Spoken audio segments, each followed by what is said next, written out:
नमस्कार, मैं हूं गीतू चौहान और वक्त हो चला है हमारे खास कार्यक्रम का। बांग्लादेश में यूनुस का गेम ओवर। बांग्लादेश में सत्ता पलटने की सुगबुगाहट तेज हो गई है।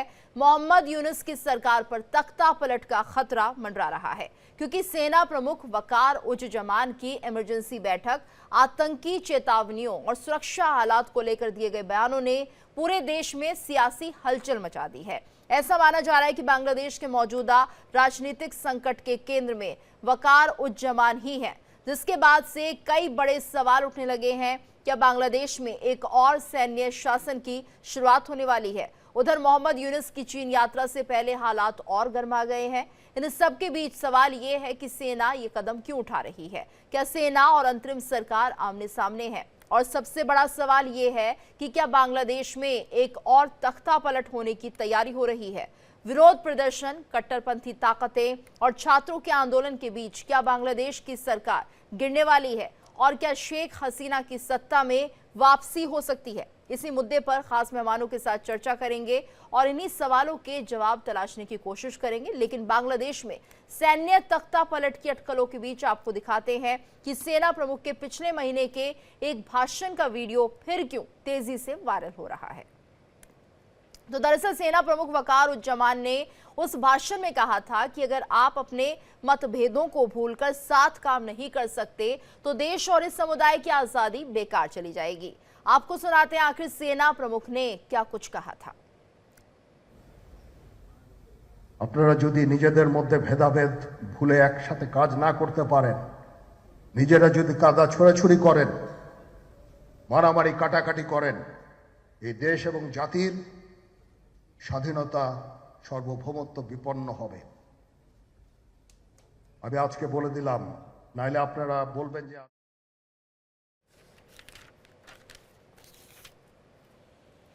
और इस वक्त हमारे साथ खास मेहमान जुड़ चुके हैं। हमारे साथ lieutenant general retired Sanjay Kulkarni ji जुड़े हुए हैं, साथ ही retired major general V K. Datta ji भी हमारे साथ जुड़े हैं और तुरीन अफरोज जी जो कि वकील है बांग्लादेश के, वो भी हमारे साथ बने हुए हैं। आप सभी का बहुत बहुत स्वागत है इंडिया डेली पर। और जिस तरह से हम देख रहे हैं कि अब कहीं ना कहीं बांग्लादेश के अंदर एक बार फिर से तख्ता पलट होने के संकेत मिल रहे हैं, क्या वाकई ऐसा हो सकता है? कुलकर्णी सर, सबसे पहले रिएक्शन आपसे लेना चाहूंगी। बहुत बहुत धन्यवाद दीपू जी। मेरे को लगता है थोड़ा सा मुश्किल है जरूर, जिस तरीके से कार्रवाई हो रही है और जिस तरीके से मैं कहूँगा जो नॉर्मल फीलर्स है कि क्यों सेना ने ढाका के अंदर इस तरह की घेराबंदी कर रखी है, क्यों उनके जो chief of the army staff है वकार साहब, उन्होंने क्यों इस तरह की मीटिंग बुलाई जिसमें 5 लेफ्टिनेंट जनरल, बाकी मेजर जनरल मौजूद थे। कहा भी जाता है कि उनकी जो क्वार्टर मास्टर जनरल हैं जो तख्ता पलट में लगे थे सेना के, उनको भी नजरबंद कर दिया गया है। और ऐसे वक्त में जब मोहम्मद यूनुस चीन की यात्रा पर है, वो कल यात्रा पे जाएंगे, 28 तारीख को वो शी जिनपिंग से मिलेंगे। मुझे नहीं लगता है कि इस तरीके से कार्रवाई होगी। जरूर मुझे ऐसे लगता है कि बांग्लादेश के अंदर जिस प्रकार से उनके जनरल वकार ने एक आगाह किया कि अगर आप अपने मतभेदों को निपटा नहीं सकते तो शायद देश के अंदर ऐसी स्थिति पैदा हो जाएगी कि हम लोगों को अपनी जो आज़ादी है वो तक गंवानी पड़ेगी। तो लेकिन वहां पे जो स्टूडेंट कम्युनिटी है, जो स्टूडेंट्स है, जमात है, पाकिस्तान की ISI है, वो जरूर दखल अंदाजी दे रही है। वो नहीं चाहते कि general Waqar chief of the army staff बने रहे, क्योंकि उनका नजरिया था क्वार्टर मास्टर जनरल, जिनको उन्होंने अभी चीफ ने नजर बंद कर रखा है, वो उनको बनाने की कोशिश कर रहे थे, क्योंकि ISI का जो उनके जो DGI थे, जिस प्रकार से उनको घुमाया गया, ये साफ दर्शाता है कहीं ना कहीं पाकिस्तान का हाथ, कहीं ना कहीं चीन के जरूर वहां पे निवेश बहुत है। बांग्लादेश में चीन ने काफी निवेश किया है। तो मुझे नहीं लगता है कि ऐसे वक्त में बांग्लादेश के अंदर चीन को लेकर के, और जब चीन के पास गए हुए हैं तख्ता पलट पर, ये कहना ठीक होगा कि मोहम्मद यूनुस का जो खुद का जो एक दबदबा था उसमें जबरदस्त एक झुकाव है, एक दरार पड़ चुकी है। मोहम्मद यूनुस का जो पकड़ थी वो तकरीबन कम हो चुकी है। जो वहाँ के जो विद्यार्थी हैं वो भी अब यूनुस के बरखिलाफ हैं और उनके बरखिलाफ भी सेना ने कार्रवाई शुरू की है। तो कहीं ना कहीं नाजुक स्थिति है बांग्लादेश के अंदर, लेकिन तख्ता पलट होगा इस पे मुझे थोड़ा सा शक होता है। जी, लेकिन कहीं ना कहीं मतभेद होने लगे हैं। पहले जिस तरह से हमने देखा था, यूनुस सरकार काम कर रही थी, बहुत अच्छी तरह से यहाँ पर अपने तरीके से काम कर रही थी, हालांकि लोगों से उन्हें कोई ज्यादा मतलब था नहीं। लेकिन यहाँ पर दत्ता सर, आपसे भी समझना चाहेंगे, अगर सेना एक बैठक कर रही है तो क्या इस बैठक के मायने निकाले जाए? क्या कुछ बड़ा होने वाला है बांग्लादेश में? देखिए, ऐसा जो करंट सिचुएशन चल रही है बांग्लादेश में, जिसके अंदर की लगातार ये जो स्टूडेंट यूनियन के लीडर हैं और ये लोग लगातार आर्मी को टारगेट करके अपशब्द भी उनके ऊपर सोशल मीडिया में इस्तेमाल करे जा रहे थे। वकार जो उनके आर्मी चीफ है उनको बोले हिंदुस्तान का कुत्ता है, ये शेख हसीना का फेवर करता है, ये अवामी लीग को वापस लाना चाहता है। तो एक तरीके से ये आर्मी के खिलाफ एक जो नैरेटिव बनाने की कोशिश कर रहे थे। आर्मी कभी भी इस चीज को नहीं सहेगी और इसके ऊपर आर्मी चीफ ने बयान भी दिए थे कि जो आपस के मतभेद आपके, चाहे वो बीएनपी हो, यूनुस की सरकार हो, ये स्टूडेंट लीडर्स हो, या जो ये जो कट्टरपंथी हैं जिनके चलते पूरा मूवमेंट चालू हुआ, तो इनको आपस के मतभेद हटा के बांग्लादेश के हित के बारे में सोचना पड़ेगा। अभी जब ये खतरा पैदा हुआ कि ये आर्मी को टारगेट करने वाले हैं, तो आर्मी ने अपनी एक इमरजेंसी मीटिंग बुलाई, जिसके अंदर उनके 5 लेफ्टिनेंट जनरल, 8 मेजर जनरल, उनके जो इंडिपेंडेंट ब्रिगेड कमांडर वगैरह हैं, सारे शामिल हुए और उन्होंने एक प्लान बनाया कि किस प्रकार अगर ये स्टूडेंट दोबारा भी रैली करने की कोशिश करते हैं तो उसको कैसे रोका जाएगा। अभी मैं थोड़ा सा आपको ये बताना चाहूंगा कि जो बांग्लादेश की पार्लियामेंट, जो उनकी जो कॉन्स्टिट्यूशन है, वो ये कहते थे कि जब भी कभी एक इंटरम गवर्नमेंट आए किसी कारणवश, वो इंटरम गवर्नमेंट 3 महीने के अंदर एक फेयर एंड जिसको बोलते हैं फेयर इलेक्शन करवाए और चुनी हुई सरकार को बनाए। तो अभी मोहम्मद यूनुस तो पैरा ड्रॉप कर दिए गए, ये स्टूडेंट ने कू कर दिया एक तरीके से, और जो भी जानकारी हम लोगों को पता चली कि चाहे वो अमेरिकन डीप स्टेट था या पाकिस्तान की इन्वॉल्वमेंट थी, यहाँ कई कोई लोग चाइना की भी इन्वॉल्वमेंट बोलते हैं, तो उन्होंने एक इलेक्टेड गवर्नमेंट को गिरा के एक अनस्टेबिलिटी पैदा कर दी और पूरा जो एक सिस्टम है पूरा बांग्लादेश के अंदर, लॉ एंड ऑर्डर का, ह्यूमन राइट्स का, वहां पे मिनोरिटी के ऊपर हमले शुरू कर दिए और कट्टरपंथी इसके ऊपर बढ़ चढ़ के बात कर रहे हैं। अभी तुलसी गबार्ड आई यहाँ थोड़े दिन पहले, आपको मालूम है, उनके स्टेटमेंट आप सुनिए कि ये जो कट्टरपंथी और ये टेरर का जो मामला है, पाकिस्तान से शिफ्ट करके बांग्लादेश में ले जाने की चेष्टा है, अमेरिका उसको बिल्कुल नहीं पनपने देगा। थोड़े दिन के बाद अपने जो वाइस प्रेसिडेंट है अमेरिका के, वो भी आने वाले हैं। अभी उनकी भी यही स्टेटमेंट है कि ये टेरर और कट्टरपंथी बांग्लादेश में नहीं पनपने दी जाएगी। और अगर आपको याद हो, जब हमारे एक रिपोर्टर ने सवाल किया था वहां ट्रंप साहब से कि साहब बांग्लादेश के ऊपर जो हिंदुओं के ऊपर अत्याचार हो रहे हैं उसके ऊपर आप क्या कहना चाहेंगे, तो उन्होंने बोला था मैं प्रधानमंत्री मोदी के ऊपर छोड़ देता हूं कि वो क्या करना चाहते हैं। तो ले दे के मैं आपको ये बताना चाहता हूं कि भारत की बहुत कड़ी तीखी नजर है बांग्लादेश के ऊपर। भारत नहीं चाहेगा बांग्लादेश डिस्टेबलाइज हो। बांग्लादेश हमारा एक फ्रेंडली कंट्री है, हमारे बड़े अच्छे रिश्ते रहे हैं। जब से भारत ने इंडिपेंडेंट मूवमेंट में उनकी मदद करी, इंडियन आर्मी ने मदद करी, तो हमारा एक बड़ा अच्छा तालमेल था। बीच बीच में 1-2 बार गवर्नमेंट चेंज हुई और जिसके कारण उन्होंने हमारे बिल्कुल, लेकिन आप ये मानते हैं अस्थिरता है अभी बांग्लादेश में और कुछ भी हो सकता है? बिल्कुल, अभी इसी को चलते आर्मी प्रिकॉशन ले रही है और आगे चल के देखना पड़ेगा कि ठीक है सर, क्या हालात है बांग्लादेश में। हमारे साथ तुरीन अफरोज जी भी जुड़ी हुई है, वकील हैं बांग्लादेश की। तुरीन जी, आपका बहुत बहुत स्वागत है। आपसे भी समझना चाहेंगे फिलहाल बांग्लादेश में हो क्या रहा है, और कहा यह भी जा रहा है कि सेना ने इमरजेंसी बैठक बुलाई है, यानी क्या इस बैठक में फैसले लिए गए होंगे? कुछ अंदेशा, कुछ अंदाजा अगर आप लगा सके तो, और क्या कुछ बड़ा बदलाव देखने को मिल सकता है बांग्लादेश में? पहली बात तो ये है कि जो सेनाओं ने जो बड़ी मीटिंग बुलाई है, वहाँ उसकी जो बातें वो बाहर नहीं आए। जहाँ तक बाहर आए जो बातें, सिर्फ यही है कि सब इकट्ठे रहो, काम करो ठीक तरह से, ईद है आगे, कैसे कैसे लॉ एंड ऑर्डर सिचुएशन को लेकर। लेकिन बड़ी चीज जो होने को है यहाँ पे, अभी एक तरफ यूनुस सरकार, ये सरकार उसका तो कोई लीगल बेसिस है ही नहीं, इंटरिम गवर्नमेंट भी नहीं है, केयरटेकर गवर्नमेंट भी नहीं है, कुछ भी नहीं है। वो कू करके, जैसे ये भाई ने मुझे बताया कि कू करके आए हैं। एक वो तरफ है, एक सेना प्रधान है जो आर्मी चीफ है हमारे वाक़र-उज़्ज़मान, उसके हाथ बहुत सारी रिस्पॉन्सिबिलिटीज है।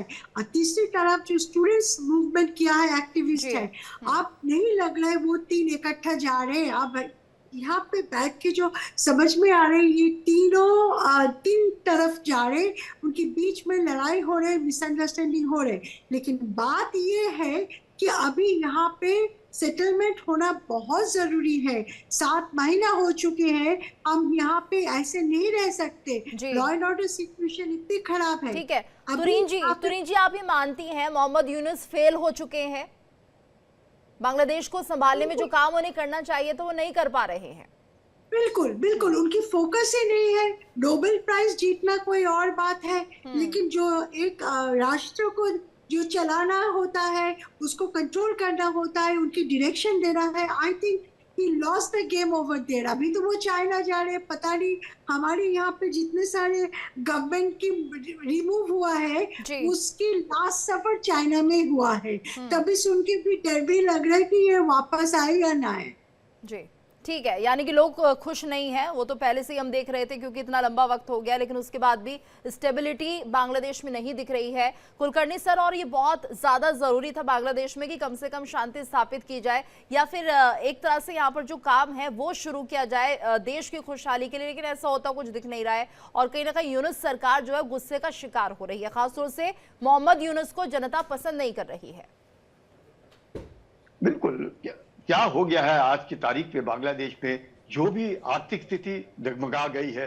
भारत पूरी तरफ से उनके आसपास है, लेकिन भारत से दोस्ती बनाने में भारत दोस्ती चाहता है, लेकिन वहां की जो सरकार है, जैसे उन्होंने बिल्कुल ठीक कहा प्रवक्ता ने, जो ये तो एक इंटरिम मैं कहूँगा सीईओ है जो बांग्लादेश चलाने की कोशिश करे। शेख हसीना भारत के अंदर है। जिस प्रकार से जो स्टूडेंट कम्युनिटी है वहां पे, जो उनके विद्यार्थी हैं, उनका जो प्रभाव यूनुस के ऊपर नजर आ रहा है, उससे साफ जाहिर होता है कि वो भारत के साथ अच्छे संबंध नहीं चाहते हैं और अंदरूनी जो हालात है वो बिगड़ गए हैं। प्लस 200 किलोमीटर का जो बॉर्डर जो पहले म्यांमार था, अब उधर भी रखेने प्रोविंस में अराकान आर्मी ने उनको घेर रखा है, तो वहां पे अराकान आर्मी ने उनको चारों तरफ से घेर रखा है। पूरा तरफ भारत है, भारत पूरी अपनी तरफ से जो कुछ भी कर सकता है उनके लिए करने को तैयार है, लेकिन उनकी खुद की आर्थिक स्थिति, उनकी खुद की पॉलिसीज, उनकी जो गारमेंट इंडस्ट्री है, टेक्सटाइल, 140 वहां पे बंद पड़े हुए हैं।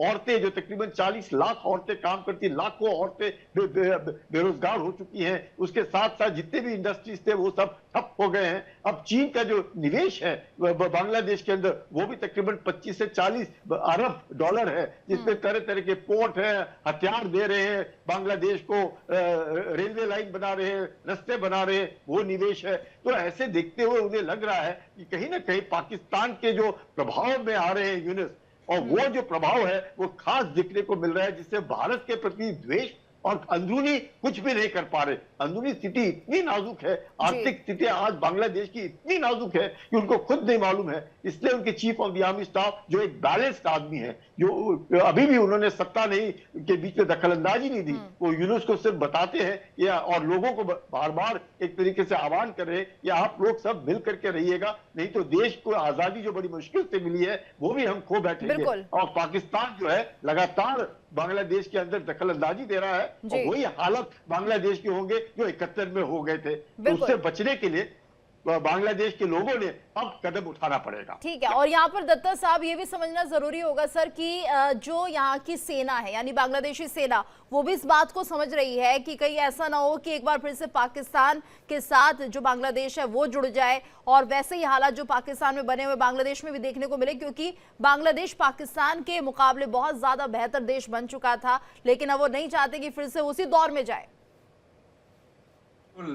ऐसा है कि ये जितना कार्रवाई हुआ बांग्लादेश के अंदर, जो रिबेलियन हुआ, ये जमाते इस्लामी ISI के द्वारा इंस्टिगेटेड एक एक्टिविटी थी जी। और अमूमन इसमें ये भी जो पहले भी मैं बताया कि जो अमेरिका का डीप स्टेट है उन्होंने भी कोशिश करी सेंट मार्टिन आइलैंड के चक्कर में इन्होंने शेख हसीना को हटाने का जो भी जो एक मैं बोलूँगा एक षड्यंत्र था उसके अंदर हिस्सेदारी रही उनकी। लेकिन आज के दिन में अमेरिकन गवर्नमेंट ने बिल्कुल क्लियर कर दिया है कि वो डीप स्टेट एक्टिविटी को तुरंत बंद करेंगे।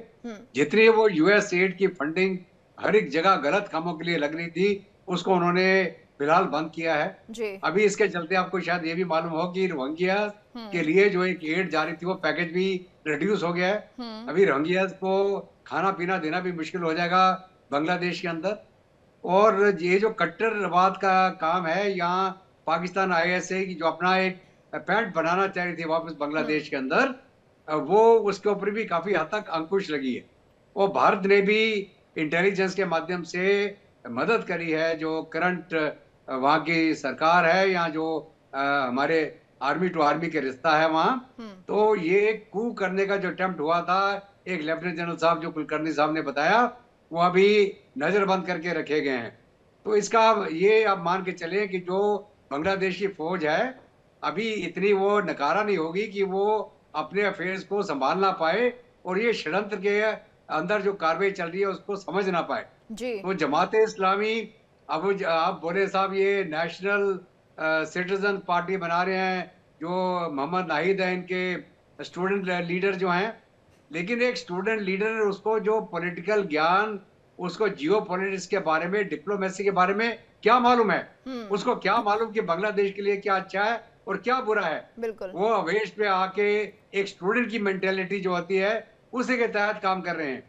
तो आगे चल के हमको देखना पड़ेगा कि जब भी पॉलिटिकल एक्टिविटी चालू हो जब भी इलेक्शंस हो वो फेयर हो हर एक पार्टी को हिस्सेदारी का मौका मिले और उसके बाद अवाम डिसाइड करे किसको चुनना उन्होंने। और जब एक डेमोक्रेटिकली इलेक्टेड गवर्नमेंट आ जाएगी बांग्लादेश में अपने आप ये जितने मसले हैं वो सेटल हो जाएंगे।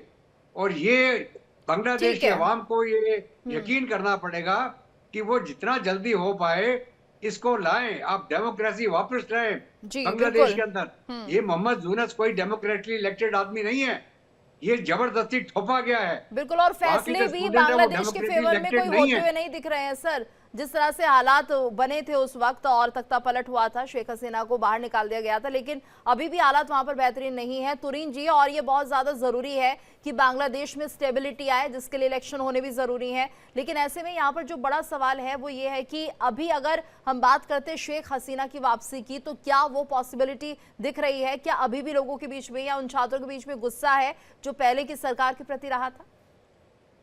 नहीं, बिल्कुल सिचुएशन अभी 7 महीने में शेख हसीना और उसकी पॉलिटिकल पार्टी अवामी लीग अभी बहुत पॉपुलर है क्योंकि अभी सब लोग समझ में आए हैं कि शेख हसीना की कोई अल्टरनेटिव नहीं है। जो सब लोग बोलते हैं कि पहले ही हम अच्छे थे, ये जो 25 अगस्त आई इसके बाद हमको क्या मिला?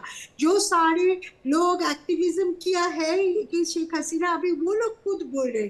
अब देखिए कि इम्पोर्टेंट चीज है ये एक इंक्लूसिव इलेक्शन बहुत जरूरी है बांग्लादेश के लिए। उसके लिए अवामी लीग को छोड़कर अगर इलेक्शन होए यहाँ पे 40% तो बिल्कुल वोटर एक्सक्लूसिवली अवामी लीग की है। सो 40% को आप कैसे छोड़ सकेंगे?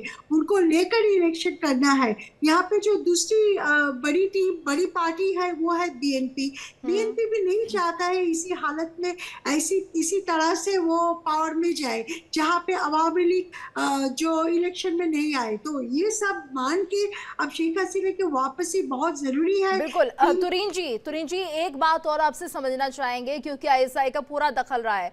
ये जो पूरा घटनाक्रम हुआ है पूरी सिचुएशन बनी है ISI ने एक बड़ा अहम रोल प्ले किया है।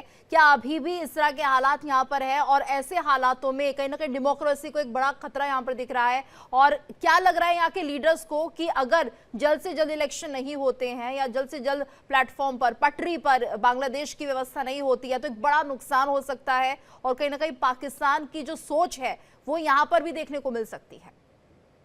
देखिए, आईएसआई की बात जब आपने छेड़ा, पहली बात तो ये है वो 71 के जो बदला वो अभी ले रहे हैं बांग्लादेश के अगेंस्ट में। वो लोग अभी भी सोचते हैं कि ये ईस्ट पाकिस्तान है, लेकिन बहुत 53 साल जा चुके हैं। हम बांग्लादेश नई साल में नई नई कंट्री है हम यहाँ पे, तो यहाँ पे आईएसआई की वो सब नहीं चलेगा। यहाँ पे 67 ISI officers are training the ARSA, Arakan Army के साथ लड़ाई करने के लिए। यहाँ पे जो रोहिंग्या लोग हैं उनको ट्रेनिंग दे रहे हैं। अभी जस्ट 4 डेज बैक उनकी जो आरसा की लीडर आतिकुल्ला को यहाँ पे अरेस्ट किया गया है। तो इसी तरह वो लोग जो सोच रहे हैं, ये बांग्लादेश की जो पॉपुलर सिचुएशन है वो डेमोक्रेसी के साथ है।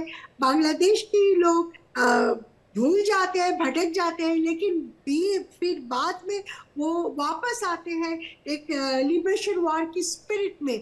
जो हमारी 71 की जो स्पिरिट, वो स्पिरिट लेके वो आगे जाएंगे।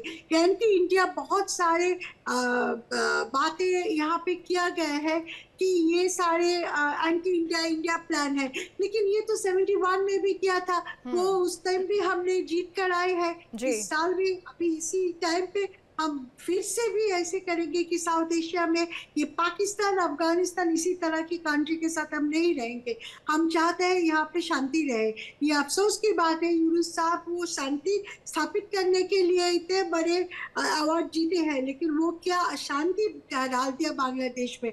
लेकिन आई एम पॉजिटिव, चेंजेस आ रहे, डिमांड आ रहे, रास्ते में लोग निकल रहे, डिमांड कर रहे कि ऐसी तरह नहीं चलेंगे, इलेक्शन चाहिए। और आर्मी चीफ भी ऐसी बातें कर रहे, खुद नहीं पावर ले रहे, लेकिन बोल रहे कि आप सब मिलके नेशनल डायलॉग करो, कुछ भी करो, लेकिन इंक्लूसिव इलेक्शन होना चाहिए, बहुत जरूरी है। जी बिल्कुल। और कुलकर्णी सर, अगर चीन जा रहे हैं मोहम्मद यूनुस, तो आप इसे कितना महत्वपूर्ण मानते हैं और किस तरह से बांग्लादेश और चीन के रिश्ते रह सकते हैं?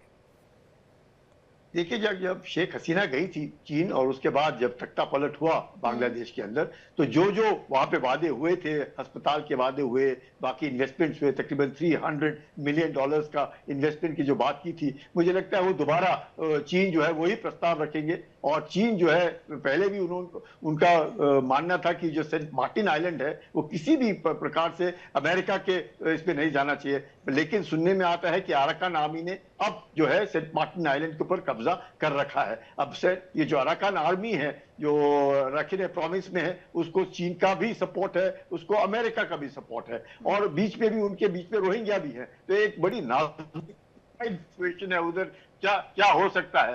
तो ऐसे हालात में मुझे लगता है कि कहीं ना कहीं पर चीन जरूर अपना प्रस्ताव रखेगा, इसमें कोई शक नहीं। चीन जो मदद करना चाहता है तो अपने स्वार्थ के लिए वो पूरा करेगा, क्योंकि चीन का मकसद है कि किसी न किसी प्रकार से जितनी भी बांग्लादेश की फौज है उसमें, चाहे वो नेवी है, चाहे एयरफोर्स है, चाहे उनकी आर्मी है, उनके पास 9 डिविजन है, उनके जो हथियार है सब कुछ चीन के द्वारा है। और साथ चीन का दबाव है, चीन का प्रभाव है, और चीन जिस प्रकार से वहां पर एक इकोनॉमिक जोन चाहता है, चीन जिस प्रकार से एक पोर्ट चाहता है, चीन जिस प्रकार से अब बांग्लादेश के अंदर पूरी तरह से अपना दबदबा चाहता है, वो चीन कोशिश करेगा यूनुस द्वारा। और आज की तारीख में मोहम्मद यूनुस इतने कमजोर हैं कि वो कुछ कह नहीं सकते, और पाकिस्तान जो है वो अभी तक बांग्लादेश से वापस नहीं गया, जब उन लोगों के कारण। यही कारण है कि आज बांग्लादेश के अंदर, क्योंकि चीन और पाकिस्तान का क्लोजनेस, और उसको देखते हुए चीन के जो विजिट है यूनुस का, चीन बांग्लादेश की आर्थिक स्थिति जो बहुत ही कमजोर है, ऐसे हालात में मुझे लगता है चीन कोशिश करेगा। पर चीन की जो सहायता होती है वो बांग्लादेश को लेने के वक्त थोड़ा सोचना पड़ेगा, क्योंकि बांग्लादेश खुद जानता है कि क्या हुआ श्रीलंका के अंदर क्या हुआ। बिल्कुल, यानी कोई बड़ी सियासी हलचल बांग्लादेश में आने वाले दिनों में देखने को मिल सकती है। तख्ता पलट एक बार फिर हो सकता है, और हो सकता है बांग्लादेश की जनता ने अपना मन बना लिया है, क्योंकि कहीं ना कहीं सेना की अगर ये इमरजेंसी बैठक होती है तो अपने आप में ये भी बहुत बड़े संकेत दे रही है। धन्यवाद आप सभी का हमारे साथ इस चर्चा में जुड़ने के लिए।